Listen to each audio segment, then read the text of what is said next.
Од добра идеја до уште подобра реализација е воведувањето на јавниот градски превоз, кој во општина Кочани функционира веќе 3 месеци. Граѓаните добија ефтин превоз, кој во дефинирани термини ги превезува до саканите локални дестинации. Денеска градоначалникот Димитровски со оценка за почетните искуства, но исто конкретни планирања за воиднина. Констатирано е дека со јавниот превоз е постигнат ефектот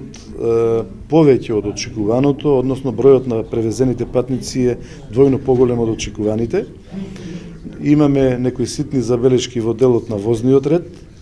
имаме ситни забелешки во делот на постојките, односно во сообраќајните гужви кои што се случуваат на 3 критични места, тоа е кај паркот, кај домот на културата, во Стришани и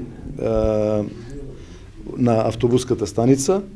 Имаме забелешки од граѓаните, ќе прифатиме веројатно забелешката од граѓаните да имаме вкрстено линии и од страната на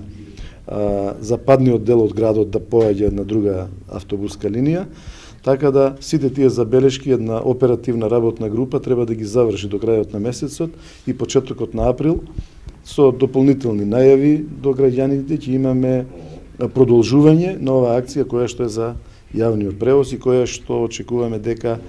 со распишувањето на една законска постапка која што следува после пробниот период ќе биде една навика за граѓаните на општината Кочани. Прашањето за пензионерите исто така беше разгледано, бидејќи имавме гостини од Сдруженијето на пензионерите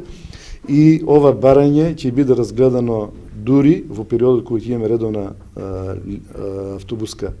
редовен јавен превоз, редовни автобуски линии, бидејќи и засега општината ги субвенционира сите сограѓани со половината од цената, така да би им порачал на пензионерите да се стрпат за одлуката кога ќе имаме редовните линии. Пројавените слабости на релациите на автобусите на Автоатом главно се од сообраќајен аспект во делот на вертикалното и хоризонталното обележување.